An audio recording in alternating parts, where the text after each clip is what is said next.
सीधा मुद्दे पर आते हैं। आज के इस एक्सप्लेनर में हम सेंट मार्था हॉस्पिटल की उस खौफनाक और अनसुलझी रात के रहस्य को डीकोड करने वाले हैं। एक ऐसा केस जो सालों से एक गहरी पहेली बना हुआ है। सच कहूं तो इस घटना ने वास्तविकता और भ्रम के बीच की लकीर को बिल्कुल मिटाकर रख दिया था। तो चलिए बिना वक्त बर्बाद किए इस मिस्ट्री में उतरते हैं। जरा इस मंजर की कल्पना कीजिए। आधी रात का वक्त है, बिल्कुल सन्नाटा, और तभी ऊपर की एक खाली छत से बहुत भारी और एक अजीब सी लय में चलने वाले कदमों की आवाज आने लगती है। ठक ठक ठक। ये कोई आम आवाजें नहीं थी। ये असल में उस भयानक रात की शुरुआत थी जिसने सेंट मार्था हॉस्पिटल की सबसे गहरे राज को दुनिया के सामने ला दिया। ये ठक ठक महज एक आवाज नहीं है, बल्कि पूरी कहानी का मेन सेंटर है। वैसे अगर दिन के उजाले में देखें तो ये अस्पताल डॉक्टरों, मरीजों और चहल पहल से भरा रहता था, एकदम नॉर्मल। लेकिन रात होते ही पूरी तस्वीर बदल जाती थी। माहौल इतना खौफनाक और सुनसान हो जाता था कि बस मशीनों की बीप और एक बहुत लंबी गहरी खामोशी सुनाई देती थी।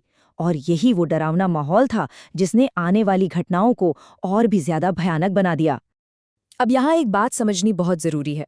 इस अस्पताल को लेकर एक बहुत पुरानी स्थानीय अफवाह या कह लें कि एक किंवदंती मशहूर थी। कहा जाता था कि वार्ड में जब भी किसी मरीज की जान जाती है तो उसके कुछ ही मिनटों बाद अस्पताल की छत पर भारी और धीमे कदमों के चलने की आवाज गूंजने लगती है। हमारी इस कहानी की मेन कैरेक्टर है रिया, जो एक नई नाइट शिफ्ट नर्स थी। शुरुआत में तो उसने इन बातों को सिर्फ एक बेवकूफ़ी भरी अफवाह मानकर सिरे से खारिज कर दिया था। खास तौर पर उस बारिश वाली रात को उसे इन सब बातों से कोई फर्क नहीं पड़ रहा था। लेकिन फिर चीजें बहुत तेजी से बिगड़ने लगी। इस टाइमलाइन पर गौर करते हैं। रात के ठीक 2 बज रहे थे जब एक बुजुर्ग मरीज की अचानक डेथ हो जाती है, और फिर महज कुछ ही पलों के बाद बिल्कुल वही भारी कदमों की आवाज छत के ठीक ऊपर गूंजने लगती है। बिना कोई वक्त गवाए रिया घबराहट में सीधी सिक्योरिटी रूम की तरफ भागती है। ये दिखाता है कि ये सब कुछ कितनी तेजी से हो रहा था और किसी भी आम तर्क से बिल्कुल परे था। रिया बदहवास हालत में सिक्योरिटी रूम पहुंचती है, लेकिन वहां मौजूद उस बूढ़े गार्ड महेश का जो रिएक्शन था ना, उसने इस पूरी सिचुएशन को और भी खौफनाक बना दिया। महेश रिया को देखते तुरंत पूछता है, क्या आज फिर किसी की मौत हुई है? तो वो फिर से चल रहा है। ये लाइन बहुत ही इंपॉर्टेंट है। इसका सीधा मतलब था कि महेश ने हाल ही में हुई उस मौत को सीधे उस पैरानॉर्मल घटना से जोड़ दिया था। उसे जैसे सब कुछ पहले से पता था। अब इस पॉइंट पर आकर एक बहुत बड़ा आर्किटेक्चरल फैक्ट सामने आता है जो सच में दिमाग हिला देने वाला है। फैक्ट ये है कि रिया के वार्ड के ऊपर कोई मंजिल थी ही नहीं। जी हाँ, वो सिर्फ एक सील की हुई ठोस सीमेंट की छत थी। इसका सीधा सा मतलब है कि उन भारी कदमों की आवाज का आना फिजिकली पूरी तरह से इम्पॉसिबल था। जो आवाजें सुनाई दे रही थी और जो असल में वहां मौजूद था, दोनों के बीच कोई तालमेल ही नहीं था। तो फिर ये आवाजें आ कहाँ से रही थी? यहाँ ये 20 का नंबर बहुत अहम हो जाता है। महेश ने रिया को बताया कि ठीक 20 साल पहले अस्पताल की उस ऊपरी मंजिल पर एक बहुत ही भयानक आग लगी थी। उस हादसे में एक डॉक्टर और कई मरीज फंसकर रह गए थे। आग बुझने के बाद उस पूरी की पूरी मंजिल को हमेशा के लिए गिरा दिया गया था। सोचिए, 20 साल पहले जो जगह पूरी तरह खत्म हो चुकी थी, उसकी गूंज आज भी उस बंद छत पर जिंदा थी। उनकी ये बातचीत चल ही रही थी कि अचानक ऊपर से आने वाली आवाजें और भयानक हो गईं। वो कदम अब बहुत तेज हो गए थे। ठक ठक ठक। ऐसा लग रहा था जैसे छत पर कोई पागलों की तरह दौड़ रहा हो। और फिर जो हुआ वो सबसे ज्यादा डरावना था। किसी बहुत भारी चीज को, या कह लें कि इंसानी शरीरों को घसीटे जाने की एकदम साफ आवाजें आने लगी।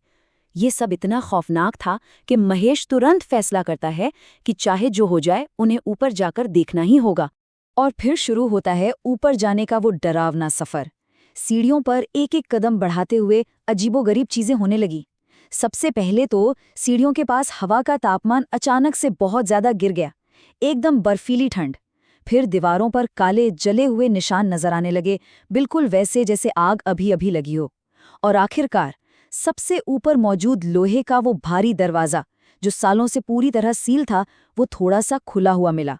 घबराहट और डर का लेवल यहाँ अपने चरम पर था। उस खुले हुए दरवाजे के पार जो मंजर था वो किसी भी इंसानी समझ से बाहर था। वहां एक इम्पॉसिबल कॉरिडोर मौजूद था। एक पूरी की पूरी जली हुई मंजिल सही सलामत खड़ी थी, एक ऐसा फ्लोर जो अस्पताल के किसी भी नक्शे पर अब एग्जिस्ट ही नहीं करता था। वहां जली हुई दीवारें थीं, टूटे-फूटे स्ट्रेचर्स पड़े थे और हवा में सड़ने की एक इतनी भयानक बदबू थी कि सांस लेना मुश्किल था। जो मंजिल 20 साल पहले गिरा दी गई थी, वो वहां असलियत में मौजूद थी। और फिर आता है इस पूरे एक्सप्लेनर का सबसे खौफनाक पल। उस घने अंधेरे के बीच उन्हें एक बहुत ही लंबा, आधा जला हुआ आदमी दिखाई देता है, जिसने एक सफेद डॉक्टर कोट पहना हुआ था। वो धीरे से अपना सिर उनकी तरफ घुमाता है।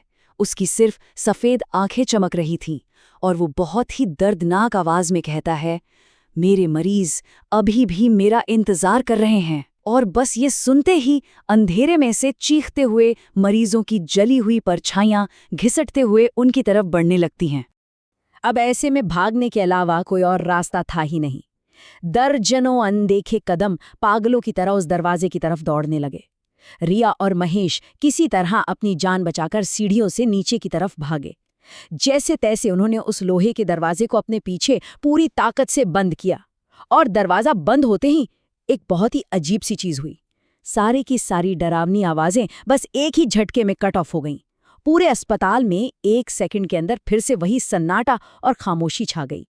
इस स्लाइड को ध्यान से देखते हैं, क्योंकि यहाँ एक ऐसा सच सामने आता है जो सचमुच रोंगटे खड़े कर देगा।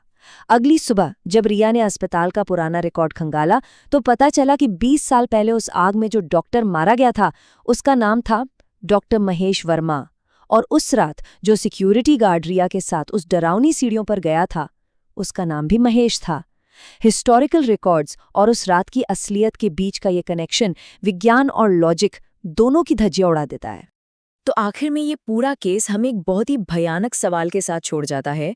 जब कैमरे की नज़र में कोई इंसान बिल्कुल अकेला होता है, तो असल में उसके साथ कौन चल रहा होता है?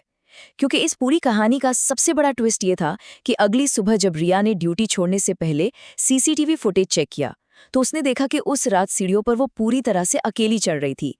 वहां कोई गार्ड महेश मौजूद ही नहीं था। तो फिर उस अनदेखी मंजिल तक, उस खौफनाक अंधेरे में साथी बनकर कौन चल रहा था? शायद ये एक ऐसा राज है जो हमेशा के लिए एक राज ही रहेगा।